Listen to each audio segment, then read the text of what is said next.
নমস্কার বন্ধুরা, welcome to cricket and football hub. তো বন্ধুরা, বেশ কিছুদিন পর আবারও তোমাদের জন্য নতুন একটা ভিডিও নিয়ে আসলাম। অ্যাকচুয়ালি ইন্ডিয়ান ফুটবল নিয়ে বর্তমানে যে চরম অব্যবস্থাপনা চালু হয়েছে, তাতে কিন্তু রোজ রোজ নতুন কন্টেন্ট নিয়ে আসতে আর ভালো লাগছে না।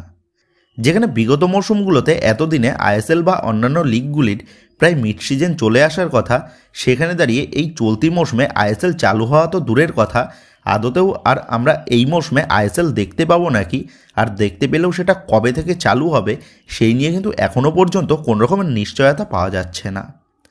আর আমাদের মহান প্রেসিডেন্ট কল্যাণ চৌবে তিনি প্রথমে জানান অক্টোবর মাস থেকে আইএসএল চালু হবে, কিন্তু তা হলো না। তারপর তিনি জানান নভেম্বর থেকে আইএসএল চালু হবে, সেটাও কিন্তু হলো না। তারপর তিনি বলেন ডিসেম্বর থেকে আইএসএল চালু হবে, সেটাও হলো না। আর বর্তমানে দাঁড়িয়ে যেমনটা জানা যাচ্ছে জানুয়ারি মাসের প্রথম সপ্তাহ থেকে আইএসএল চালু হবে। তবে আদতেও জানুয়ারি থেকে আইএসএল স্টার্ট হবে নাকি সেটা কিন্তু একমাত্র তিনিই জানেন। কারণ এআইএফএফের মসনদে থেকে বিনা খাটুনিতে গাদা গাদা টাকা আত্মসাৎ করার যে ফাঁদ তারা এঁটেছে, সেই ফাঁদে কোনো ইনভেস্টার গোষ্ঠী কিন্তু জেনে শুনে পা দিতে চাইছে না। এর আগে যখন আইএসএলের বিডিং প্রক্রিয়ার খবর জানা গেছিল, তখনও পর্যন্ত আপডেট ছিল এফএসডিএল সহ আরও 3 থেকে 4টে কোম্পানি তারা আইএসএলের জন্য বিড করতে চলেছে। কিন্তু যখন বিড পেপার জমা দেওয়ার দিন আসলো, তখন কিন্তু আর কোনো কোম্পানিকে দেখা গেল না বিড পেপার জমা দিতে। ইভেন যে এফএসডিএল প্রথম থেকেই আগ্রহী ছিল বিড পেপার জমা দেওয়ার জন্য, তো সেই এফএসডিএলও কিন্তু কোনো বিড পেপার জমা দেয়নি। সেক্ষেত্রে এবার সবার মনেই প্রশ্ন আসাটা স্বাভাবিক যে এতগুলো কোম্পানি ইন্টারেস্টেড থাকা সত্ত্বেও তারা কেন শেষ পর্যন্ত কোনো বিড পেপার জমা দিল না। তো এই বিষয়ে বর্তমানে দাঁড়িয়ে যেমনটা আপডেট জানা যাচ্ছে, এফএসডিএল এর সাথে এআইএফএফের শেষ বাণিজ্যিক চুক্তি ছিল পার ইয়ার 50 কোটি টাকা করে, যার মধ্যে ভারতীয় ক্লাব ফুটবল এবং জাতীয় দলের সমস্ত খেলার রাইটস ছিল। কিন্তু এই মরশুমে এফএসডিএল শুধুমাত্র আইএসএল চালানোর জন্যই তারা দাবি করেছে পার ইয়ার 37.5 কোটি টাকা, এবং আইএসএল ছাড়া বাকি সমস্ত টুর্নামেন্ট অর্থাৎ আই লিগ 2 এবং জাতীয় দলের সমস্ত ম্যাচগুলির রাইটসের জন্য রাখা হয়েছে শুধুমাত্র 12.5 কোটি টাকা। যেখানে শুধুমাত্র আইএসএলের জন্য মূল্য নির্ধারণ হওয়ার কথা ছিল পার ইয়ার 25 কোটি টাকার কাছাকাছি। সেখানে দাঁড়িয়ে সেই অ্যামাউন্টটা 37.5 কোটি টাকাতে বৃদ্ধি করার জন্য শেষ মুহূর্তে এসে কোনো কোম্পানি কিন্তু এত টাকা খরচ করে শুধুমাত্র আইএসএলের জন্য বিড পেপার তুলতে আর আগ্রহ দেখায়নি। যার কারণে প্রথম দিকে এফএসডিএল সহ আরও বেশ কিছু কোম্পানি আইএসএলের জন্য ইন্টারেস্টেড থাকা সত্ত্বেও শেষ পর্যন্ত এসে এআইএফএফের এই শোষণের পাত্র হতে কিন্তু তারা অস্বীকার করে। কারণ তোমরা সকলেই জানো আইএসএল থেকে কিন্তু তেমন একটা লাভ পাওয়া যায় না। সেখানে দাঁড়িয়ে লাভের আশা তো দূরের কথা, সেই ইনভেস্টার গোষ্ঠীকে মরশুম শেষে আরও এক্সট্রা অ্যামাউন্ট দিতে হবে এআইএফএফের কাছে। সেখানে দাঁড়িয়ে কোনো কোম্পানি কিন্তু যেচে নিজের পেছনে বাস নিতে চাইবে না, এটা কিন্তু বলাই যায়। তো এই ছিল এই বিড পেপার রিলেটেড বর্তমানে দাঁড়িয়ে টোটাল সিনারিও। তো তোমরা জানো ইতিমধ্যেই এআইএফএফ ম্যানেজমেন্ট তারা আইএসএল সমস্ত দলগুলির ক্যাপ্টেনদের নিয়ে একটা ভার্চুয়াল বৈঠক সেরেছে আগামীতে আইএসএল চালু করার বিষয়ে তাদের কাছে কোনো পরিকল্পনা আছে নাকি সেই বিষয়ে জানার জন্য। তো ভাই, এই মিটিংটার অ্যাকচুয়াল কারণটা কি সেটাই বুঝতে পারলাম না। কারণ প্লেয়াররা শুধুমাত্র মাঠে নামে খেলতে জানে, কিভাবে তুমি আইএসএল চালু করবে সেই সমস্ত বিষয়ে কোনো এক্সপিরিয়েন্সই কিন্তু প্লেয়ারদের কাছ থেকে পাওয়া যাবে না।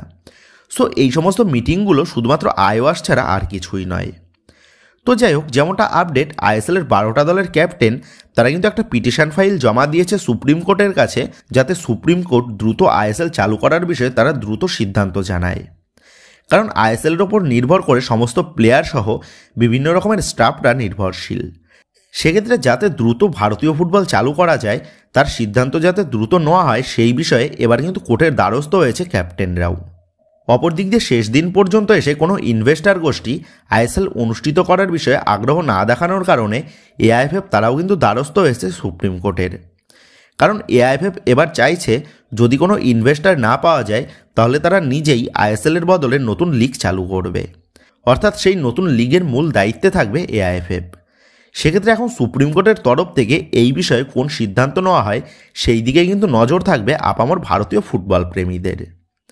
তবে সবশেষে একটাই কথা বলবো, এআইএফএফের মসনদে যতদিন এই অকল্যাণবাবু থাকবেন ততদিন পর্যন্ত ভারতীয় ফুটবলের কল্যাণ হওয়ার ভাবনাটা কিন্তু জাস্ট হাস্যকর বিষয় ছাড়া আর কিছুই নয়। তো যাই হোক, বর্তমানে দাঁড়িয়ে আইএসএলের এই জটিল পরিস্থিতির কারণে আইএসএলের মোস্ট অফ দ্য ম্যানেজমেন্ট তারা কিন্তু নিজেদের অনুশীলন বন্ধ করে দেওয়ার পাশাপাশি খেলোয়াড়দের বেতন দেওয়াও বন্ধ করে দিয়েছে, সেটা তোমরা জানো। তবে বর্তমানে দাঁড়িয়ে যেমনটা আপডেট, বেঙ্গালুরু এফসি ম্যানেজমেন্ট তারা নিজেদের সমস্ত কার্যকলাপ বন্ধ করে দেওয়ার পাশাপাশি আইএসএলের বর্তমান পরিস্থিতির কারণে দলের হেড কোচ জারাগোজা সহ দলের সমস্ত বিদেশি কোচিং স্টাফদেরও তারা কিন্তু ছেড়ে দিয়েছে। সেক্ষেত্রে জানুয়ারি থেকে নতুন মরশুম চালু হলে এই শর্ট টাইমে বেঙ্গালুরু এফসি ম্যানেজমেন্ট নিজেদের কতটা মানিয়ে নিতে পারবে সেটাই কিন্তু দেখার বিষয় হবে। তবে বেঙ্গালুরু এফসিকে নিয়ে এই শকিং আপডেট পাওয়ার পাশাপাশি বর্তমানে দাঁড়িয়ে মোহামেডান স্পোর্টিং সমর্থকদের জন্য বেশ বড় সুখবর বেরিয়ে এসেছে। তো তোমরা জানো, প্লেয়ারদের স্যালারি বকেয়া থাকার জন্য মোহামেডান স্পোর্টিং তারা কিন্তু ফিফার ব্যান খেয়েছিল। তবে এই মুহূর্তে দাঁড়িয়ে যেমনটা লেটেস্ট আপডেট জানা যাচ্ছে, প্লেয়ারদের সেই সমস্ত বকেয়া অর্থ মিটিয়ে দিয়েছে মোহামেডান স্পোর্টিং ম্যানেজমেন্ট, যার ফলে মোহামেডান স্পোর্টিংয়ের ওপর থেকে ফিফার ব্যানটা কিন্তু রিমুভ হয়ে গেছে। সেহেতু মোহামেডান স্পোর্টিং তারা কিন্তু এবার আবারও তাদের দল গঠন প্রক্রিয়াটা চালু করতে পারবে, যেটা কিন্তু এই মুহূর্তে দাঁড়িয়ে একটা বড় স্বস্তির খবর আপামর মোহামেডান স্পোর্টিং সমর্থকদের জন্য, তা বলাই যায়। সো এবার লাস্ট আপডেটটা বেরিয়ে আসছে আনোয়ার আলীর সাগা নিয়ে। তো তোমরা জানো, দীর্ঘ 2 থেকে আড়াই মরশুম ধরে আনোয়ার আলীর কেসটার কোনো ফলাফল ছাড়াই কিন্তু চলে আসছে। আর আনোয়ার আলীর এই কেসটা একটা বড় উদাহরণ ভারতীয় ফুটবলের অচল ব্যবস্থাপনার। আনোয়ার আলীর কেসটা নিয়ে দীর্ঘদিন ধরে তারিখ পে তারিখ চলে আসার কারণে বর্তমানে দাঁড়িয়ে অনেকে ভুলেই গেছে যে আনোয়ার আলীর কেসটার কোনো নিষ্পত্তিই ঘটেনি। আর আনোয়ার আলীর এই কেসের এখনও কোনো নিষ্পত্তি না হওয়ার কারণে এবার কিন্তু মোহনবাগান ম্যানেজমেন্ট তারা এই কেসের বিষয় নিয়ে ফেডারেশনের বিরুদ্ধে দ্বারস্থ হয়েছে ফিফা এবং এএফসির কাছে। কারণ গতকাল ফেডারেশনের তরফ থেকে আনোয়ার আলীর কেসের বিষয়ে শুনানি জানানোর কথা থাকলেও বর্তমানে ভারতীয় ফুটবলের জটিল পরিস্থিতির কারণে ফেডারেশনের তরফ থেকে আনোয়ার আলীর কেসের বিষয়টা অনির্দিষ্টকালের জন্য হোল্ড করে রাখার সিদ্ধান্ত নেওয়া হয়েছে। আর সেই কারণেই ফেডারেশনের উপর চরম ক্ষুব্ধ হয়েছে বাগান ম্যানেজমেন্ট। আর এই বিষয়ে ক্ষুব্ধ হয়ে গতকাল প্লেয়ার স্ট্যাটাস কমিটি এবং অ্যাপিল কমিটির বিরুদ্ধে বিক্ষোভ দেখিয়ে ফিফা এবং এএফসির দ্বারস্থ হয়েছে বাগান ম্যানেজমেন্ট। সেহেতু এবার কিন্তু আশা করা যাচ্ছে ফিফা এবং এএফসি এই আনোয়ার আলীর কেসে এবার দৃষ্টিপাত করলে দ্রুত এই আনোয়ার আলীর কেসটার নিষ্পত্তি ঘটবে। আর যদি এখানেও কোনো কাজ না হয় তাহলে কিন্তু এরপর মোহনবাগান ম্যানেজমেন্ট তারা এই আনোয়ার আলীর কেসটা নিয়ে তারা ক্যাসেরও দ্বারস্থ হতে পারে, তেমনটাই আপডেট।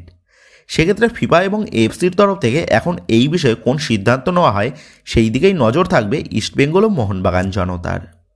তো বন্ধুরা, এই ভিডিওতেই আপডেট কটা নিয়েই তোমাদের মধ্যে আলোচনা করার ছিল। তো আশা করি ভিডিওটা তোমাদের ভালো লেগেছে। তো যদি ভিডিওটা ভালো লেগে থাকে তাহলে ভিডিওতে লাইক দিয়ে চ্যানেল সাবস্ক্রাইব করে পাশে থাকা বেল আইকনটা অবশ্যই প্রেস করে দিও। আর তোমরা যারা এখনও পর্যন্ত আমাদের সোশ্যাল মিডিয়া পেজের সাথে যুক্ত হওনি তারা নিচে ডেসক্রিপশন বক্সের লিঙ্ক থেকে আমাদের সোশ্যাল মিডিয়া পেজের সাথে যুক্ত হয়ে যেও, কারণ এখন কিন্তু সমস্ত রকমের লেটেস্ট আপডেটগুলো সবার আগে আমাদের সোশ্যাল মিডিয়া পেজেই পোস্ট করা হয়।